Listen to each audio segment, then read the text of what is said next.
കുട്ടിയുടെ വിരലെന്ന് കാണിച്ചേ. വിരലിന്റെ വോട്ടേഴ്സിംഗ് അല്ലേ? അതാകെ പരന്നെടുക്കണ്ടല്ലോ. ഇതെന്താ അറിയോ, ഇതേ നമ്മളെ വോട്ട് ചെയ്യുമ്പോ ആ ചേച്ചി എന്താ ചെയ്യാച്ചാ ഒരു ഒറ്റ ചെയ്തു. അപ്പൊ എന്താ വെച്ചാൽ വരക്കിട്ടും ഒറ്റ വീണപ്പോ എന്താ കൈ മതിയായി. ഞാൻ അപ്പൊ തന്നെ കൈ തുടച്ചു. പക്ഷെ കാര്യം ഉണ്ടായില്ല. ഒരു സെക്കൻഡ് കൊണ്ട് തന്നെ ഇത് കൈമ മഷി ഫിറ്റായി പോയി. ശരിക്കും ഈ ഇങ്ക് എന്താ വെച്ചാല് ഇത് പോവാണ്ടിരിക്കാനുള്ള കാരണം എന്താ വെച്ചാൽ ഇതിൽ സിൽവർ നൈട്രേറ്റ് എന്ന് പറയുന്ന ഒരു കെമിക്കല് ആഡ് ചെയ്തിട്ടുണ്ട്. അതുകൊണ്ടാണ് ഇത് പോവാണ്ടിരിക്കണേ. അപ്പൊ ഇത് മെയിൻ ആയിട്ടും ഈ സിൽവർ നൈട്രേറ്റ് ഉപയോഗിക്കുന്നത് എന്തിനൊക്കെ വെച്ചാൽ ഒന്ന് ഫോട്ടോഗ്രാഫി, മെഡിസിൻ, പിന്നെ ഈ വോട്ടേഴ്സിംഗ് ഉണ്ടാക്കാൻ.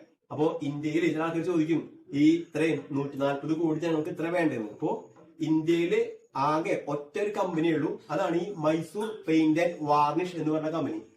അവര് 1937 സ്ഥാപിതമായ കമ്പനിയാണ്. ഇവര് മെയിൻ ആയിട്ട് ഉണ്ടാക്കുന്നത് പെയിന്റ്, പിന്നെ നമ്മുടെ വുഡ് പോളിഷ് ചെയ്യാനുള്ള സംഭവങ്ങള്, പിന്നെ മെയിൻ ആയിട്ട് ഈ വോട്ടേഴ്സിംഗ് ആണ്. അപ്പോ ഇന്ത്യയിലത്തെ 140 കോടി ജനങ്ങൾക്കും ഈ വോട്ടേഴ്സ് ഇങ്ങനെയുള്ള മഷി ഉണ്ടാക്കുന്നത് ഇവരാണ്.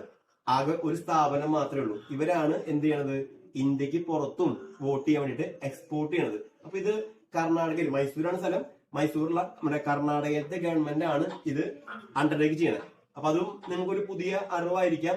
ഞാൻ ആക്ച്വലി ഇതിനെ കുറിച്ചിട്ട് ഞാനൊരു വീഡിയോ എന്താണ് ഇങ്ക് നോക്കിയപ്പോഴാണ് ഞാൻ വീഡിയോ കുറച്ച് യൂട്യൂബിലൊക്കെ കണ്ടത്. അപ്പൊ അങ്ങനെയാണ് എനിക്കും ഐഡിയ കിട്ടിയത്. അപ്പൊ ഇതുകൊണ്ടാണ് ഈ സംഭവം എന്താ പറയാ അങ്ങനെ പോവാണ്ട് മാഞ്ഞു പറഞ്ഞത്. ഇതിനൊരു ശരിക്കൊരു വിളിപ്പേരും കൂടി ഉണ്ട്, ഇങ്ക് ഓഫ് ഡെമോക്രസി. അതും പറയുന്നതിനെ ഈ മഷീനെ പറയുന്നതാണ് ഇങ്ക് ഓഫ് ഡെമോക്രസി. നിങ്ങൾക്ക് ഇതൊരു പുതിയ അറിവാണെങ്കിൽ ഒരു ലൈക്ക് അടിക്കുക. നമ്മുടെ വീഡിയോ ഒക്കെ ഫോളോ ചെയ്താൽ ഇതേമാതിരി ഞാൻ ആദ്യമായിട്ട് അറിയുന്ന കാര്യങ്ങളൊക്കെ ആണെങ്കിൽ ഷെയർ ചെയ്യാം. അപ്പൊ ഓക്കെ, ബൈ.